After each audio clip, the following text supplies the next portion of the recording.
Você que acompanha o nosso trabalho aqui no Conexão Eclésia, já deve ter lido algum material nosso sobre igreja nas casas, igreja nos lares, e já pode ter se interessado pelo tema. E de vez em quando sempre tem alguém nos perguntando sobre isso. Essa semana mesmo, uma pessoa entrou em contato querendo saber mais sobre a igreja nas casas, como funciona. E todos nós da equipe Conexão Eclésia, a gente tem tido essa experiência de viver a igreja nos lares, nessa busca por experimentar a igreja dessa forma.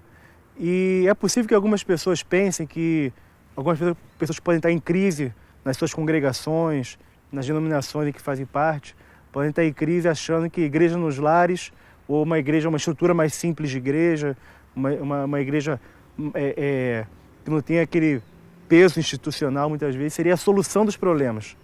Trata a igreja simples, ou a igreja nas casas, como uma verdadeira solução de todos os problemas da igreja de Jesus. Isso é um equívoco. A igreja nas casas não é uma solução.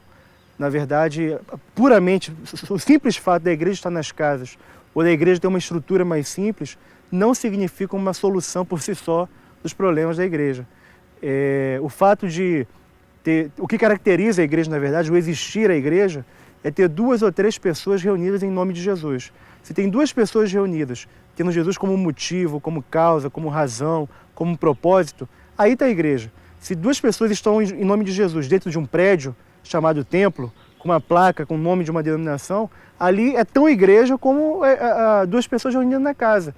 Então a igreja onde há 2 ou 3 pessoas reunidas em nome de Jesus. Mas por que então a gente tem falado sobre igreja nas casas? Porque a igreja nas casas, ela favorece a nossa missão. Não é que ela é o que faz a igreja realmente acontecer, mas ela é um fator que favorece, que facilita a missão da igreja. Jesus nos mandou fazer discípulos e não tem a forma melhor de fazer discípulos do que se aproveitando da proximidade, do convívio que muitas vezes a casa nos proporciona. Porque para fazer discípulo é necessário relacionamento, proximidade, um trato mútuo, confronto, admoestação, exortação, tudo isso é necessário na obra de fazer discípulos. E essas ferramentas na obra de fazer discípulos funcionam muito melhor no ambiente pequeno, no grupo pequeno, onde as pessoas se conhecem, funcionam muito melhor do que em reuniões grandes, em grandes concentrações.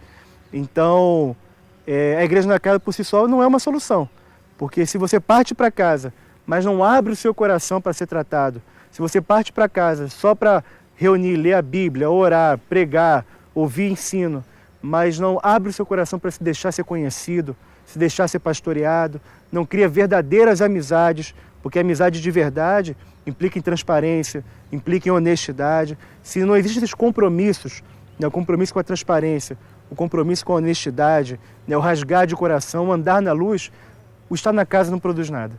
O estar na casa só favorece a missão da igreja quando de fato existe o compromisso em ser amigos. Então o que eu queria te animar, e principalmente se você vive uma crise, de repente na congregação que você faz parte, querendo uma igreja mais simples, uma igreja com menos instituição, mais família, o mais importante é você abrir o teu coração para amizade, abrir o teu coração para ser pastoreado, abrir o teu coração e realmente ter uma vida transparente, porque só isso vai favorecer realmente a verdadeira missão da igreja, que é fazer discípulos para Jesus. Tá ok? E você que já vive esse tipo essa forma de vida de igreja, eu quero te animar realmente a perseverar, com abertura de coração, com sinceridade, com verdade. Tá ok? E se você considera essa conversa, esse conteúdo aqui importante, não se esqueça de curtir o nosso vídeo, de compartilhar e nos acompanhar aqui no Conexão Eclésia. Tá ok? Um abração e até breve.